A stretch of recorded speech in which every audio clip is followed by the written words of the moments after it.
Got my cutter, got my torch. Pour a beverage and I step out on the porch. Grab a cigar, I love that view. I guess it's time for another Poolside Cigar Review. How you doing, everybody? Welcome back to another weeknight edition of Poolside Cigar Reviews with Kirk. Tonight I'm kicking back with two old favorites, man. I got a go-to cigar and a go-to scotch. This is the Serie V Lancero. Definitely a favorite. And I'm pairing that tonight with another go-to, and that's the Lagavulin 16 year. If I could afford it, I would drink more of this. No more than moderation, of course, but it's great stuff. And they pair very nicely together. If you love Islay whiskey, give Lagavulin a try.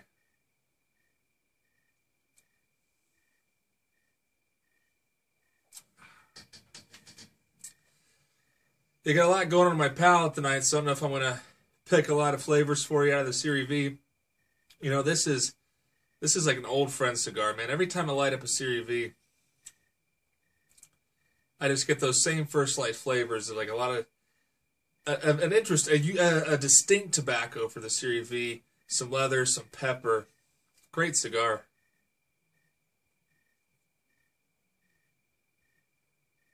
And this one, I believe, has a little age on it.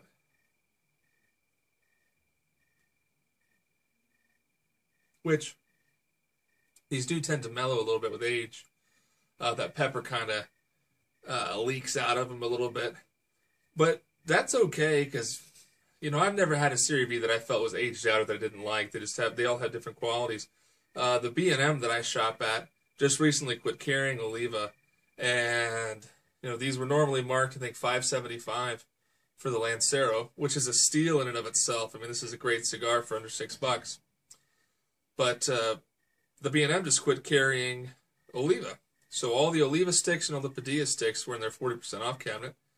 So when I saw the Serie V Lanceros in there marked down to, what is that, $3.50, something like that? Cleaned them out. I don't know if that's rude, considering, you know, there's other customers that might want those, but the way I feel about it, they've been sitting in the damn walk-in humidor at $5.75 for who knows how long, probably a couple years. Nobody picked them up then. It's fair game. Kind of like that last piece of pie in the fridge. If it sits there for a day or two, nobody in the house eats it, it's fair game, even if you've already had more than everybody else. But, yeah, these are definitely old friend, this is an old friend pairing. You know, this Serie V just has that old friend taste. And so does the Lagavulin. So I'd love to hear what your go-to pairings are. You know, I won't say your go-to meaning like an everyday, but what's your, do you have that, you know, that premium special occasion that, you know, it's just very familiar and always delivers?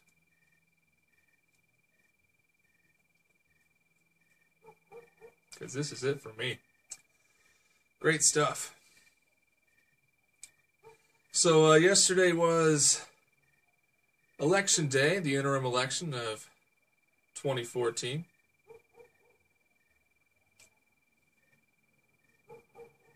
And I'm not really here to talk politics. I try very hard to not talk politics on this channel. And tonight's going to be no exception. But what I will say, which is really advice not only for politics, but really in any facet of life, try to maintain self-awareness, meaning understand your own biases, understand your audience, and be civil.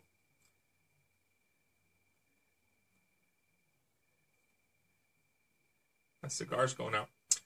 Sometimes Lanceros are difficult to roll, and sometimes they can be a balancing act between keeping them lit and overheating them. But anyway, back to the conversation at hand about civility.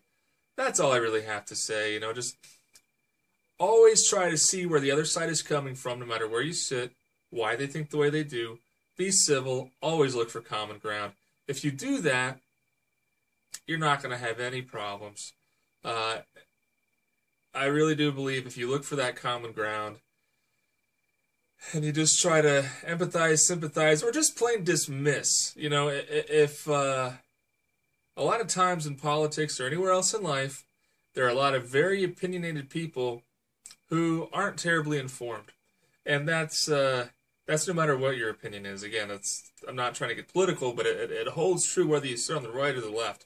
A lot of people have really strong opinions that, while the opinion may not be an invalid opinion, their understanding of the subject matter just lacks. So when that comes across, when you basically, to cut it short, when you see an idiot spouting off at the mouth about something they have no clue about, but yet they have a strong opinion, let it go.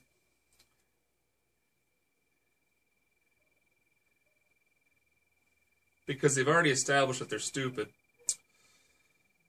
So why are you going to try to waste your effort, trying to change a weak mind?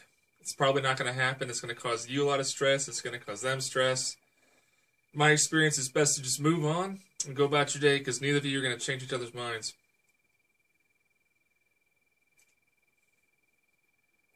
And that goes not just for politics, but whether you're at work, whether you're visiting the in-laws, just be civil and look for common ground.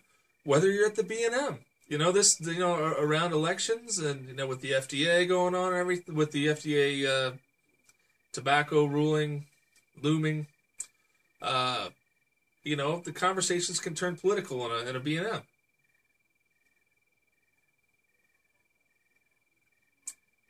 Just don't be a dick. I guess that's what I'm trying to say. You're more than welcome to have your opinion. You're more than welcome to share it and defend it. But please recognize that other people have their own opinions as well. And they have just as much right to share and defend. And everyone will have a better experience if you try to keep it intelligent and civil and look for common ground. And you know what? If it comes that time and you're talking politics and people are getting pissed, talk about your cigars, talk about your dinner, talk about TV show you saw. Just change the subject, There's nothing wrong with that. Because at the end of the day, especially with politics,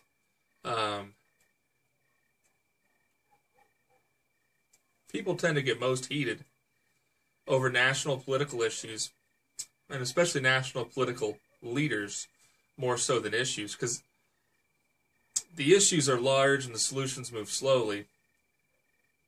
So people tend to get mostly heated over specific leaders one way or another. But issues too.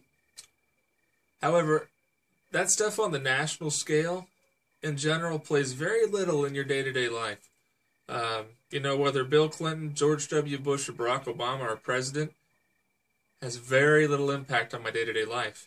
Now, what does impact me directly are the local issues, which people tend to not care about, which I think is interesting. Who's on your school board, who's on your city council. That stuff matters. How many people of you can name one city councilman in your district? I'm going to guess none. I bet a lot of folks can't name their mayor. Now, you guys are all cigar smokers, so you might be more well-educated. I don't know. We're a cosmopolitan crowd, right? That's a joke. But I find it very interesting, and that's just another reason why I think it's not worth it to get so upset, especially over national issues, because when it comes to the day-to-day stuff, sure, the national issues are important. I think it's important to be informed. It's important to vote. But boy, that local stuff, that affects the day-to-day life. Whether or not you're going to pass a levy to issue bonds for your schools, all that stuff affects your day-to-day. I mean, that's going to affect your property value, all kinds of stuff, locally, that people don't tend to not care about. So when you hear those national issues, people get heated. Just try to take it in context, take it in stride, keep a cool head. Be nice. It comes down to that. Be nice. Anyway, that's enough rambling for this evening. I'm going to pay more attention to my old friends.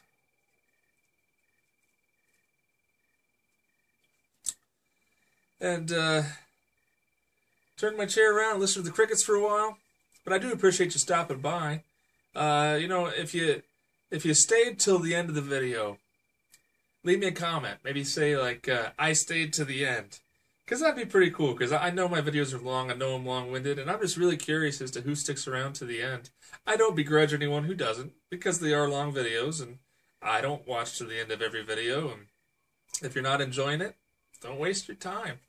But if you are, I'd love to hear about it, because I think that's pretty cool. But take it easy, everybody. I hope you're having an awesome week. I hope you voted. If you didn't vote this time, got 2 more years, come back out, get informed, and vote.